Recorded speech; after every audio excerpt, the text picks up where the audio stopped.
महाभारत के योद्धा अर्जुन और भगवान श्री कृष्ण के बारे में तो आप जानते ही हैं। कहा जाता है कि अर्जुन और श्री कृष्ण भगवान नर और नारायण का रूप थे, यानी कि अर्जुन और श्री कृष्ण दो शरीर होते हुए भी एक प्राण थे। परंतु ऐसा होने के बाद भी एक बार भगवान श्री कृष्ण और अर्जुन के बीच बड़ा भयंकर युद्ध हो गया था। ऐसा क्यों और किस लिए हुआ था, चलिए इसे हम अपनी इस कहानी में जानते हैं। बहुत पहले की बात है कि एक दिन महर्षि गालव प्रातःकाल स्नान करके भगवान सूर्य को जल चढ़ा रहे थे कि तभी आकाश मार्ग से जाते हुए गंधर्व चित्ररथ की थूकी हुई पीक उनकी अंजलि में आकर गिर गई थी, जिससे महर्षि गालव को बड़ा ही क्रोध आ गया था।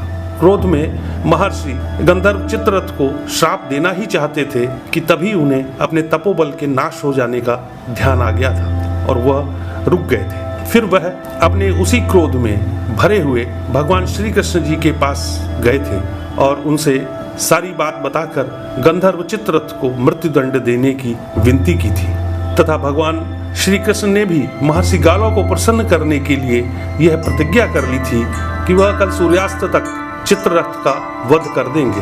भगवान श्री कृष्ण की इस प्रतिज्ञा के बारे में जब देवर्षि नारद को पता चला था तो वह तुरंत गंधर्व चित्ररथ के पास पहुंचकर उनसे यह बोले थे कि तुम्हारा अंत काल निकट आ गया है, क्योंकि भगवान श्री कृष्ण ने कल सूर्यास्त तक तुम्हारा वध करने की प्रतिज्ञा कर ली है। देवर्षि नारद की यह बात सुनकर गंधर्व चित्ररथ बुरी तरह घबरा गया था। फिर वह देवर्षि नारद जी की शरण में आकर उनसे अपने बचने का उपाय पूछने लगा था। तब देवर्षि नारद ने बड़ा सोच समझकर गंधर्व चित्ररथ से यह कहा था कि तुम्हें कोई भी देवता नहीं बचा सकता है। हाँ, एक स्त्री है, यदि वह तुम्हारे जीवन की रक्षा का वचन दे दे तो वह अवश्य तुम्हारा जीवन बचा सकती है। गंधर्व चित्ररथ ने देवर्षि नारद से तब यह पूछा था कि वह स्त्री उसे कहाँ मिलेगी। तो देवर्षि ने चित्ररथ से यह कहा था कि वह स्त्री आज आधी रात को यमुना नदी में स्नान करने आएगी। नारद जी बड़े ही विचित्र देवर्षि हैं, यह तो आप सभी जानते ही हैं। इसलिए गंधर्व चित्ररथ को यमुना के तट पर भेजकर खुद अर्जुन की पत्नी सुभद्रा के महल में पहुंच गए थे और सुभद्रा से यह बोले थे कि आज एक बहुत ही महत्वपूर्ण पर्व है। आज आधी रात को यमुना में स्नान करने तथा किसी दीन की जीवन रक्षा करने से तुम्हें अवश्य ही अक्षय पुण्य की प्राप्ति होगी। नारद जी की यह बात सुनकर सुभद्रा अपनी दासियों के साथ आधी रात को यमुना स्नान करने पहुंच गई थी। उन्हें देखते ही वहां पहले से उनकी प्रतीक्षा कर रहा चित्ररथ जोर जोर से रोने लगा था। चित्ररथ को रोता हुआ देख सुभद्रा को नारद जी की बात याद आ गई थी, तो उन्होंने सोचा कि क्यों ना इस दिन की जीवन रक्षा करके अक्षय पुण्य प्राप्त कर लिया जाए। यह सोचकर सुभद्रा चित्ररथ के पास आ गई थी और चित्ररथ के जीवन की रक्षा करने की प्रतिज्ञा भी कर ली थी। परंतु जब चित्ररथ ने सुभद्रा को यह बताया था कि उनके ही भाई भगवान श्री कृष्ण ने उनका वध करने की प्रतिज्ञा की है, तो यह सुनकर सुभद्रा बड़े ही धर्म संकट में पड़ गई थी। इसलिए वह चित्ररथ को लेकर अर्जुन के पास आ गई थी और उन्हें सारी बात विस्तार से बता दी थी।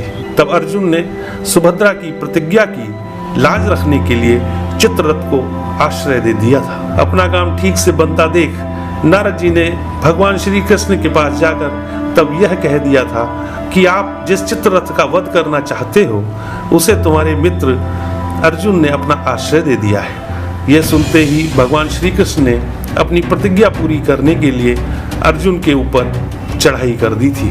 तब यदुवंशी सेना और पांडव सेना के बीच बड़ा ही भयानक युद्ध छिड़ गया था।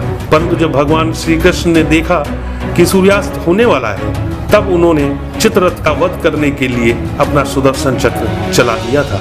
यह देख अर्जुन ने सुदर्शन चक्र को रोकने के लिए अपना पाशुपत अस्त्र चला दिया था। सुदर्शन चक्र और पाशुपति अस्त्र के टकराव से पृथ्वी पर प्रलय की स्थिति उत्पन्न हो गई थी। यह देख स्वयं भगवान शंकर जी को उन दोनों का युद्ध रुकवाने के लिए आना पड़ा था। युद्ध रुकवाकर भगवान शंकर जी ने श्री कृष्ण को समझाते हुए यह कहा था कि भक्तों की बात के आगे भगवान को अपनी प्रतिज्ञा भूल जानी चाहिए। भगवान शंकर जी की बात मानकर भगवान श्री कृष्ण ने चित्ररथ का वध करने का विचार त्याग दिया था और चित्ररथ ने महर्षि गालव से क्षमा मांगकर उन्हें भी प्रसन्न कर लिया था।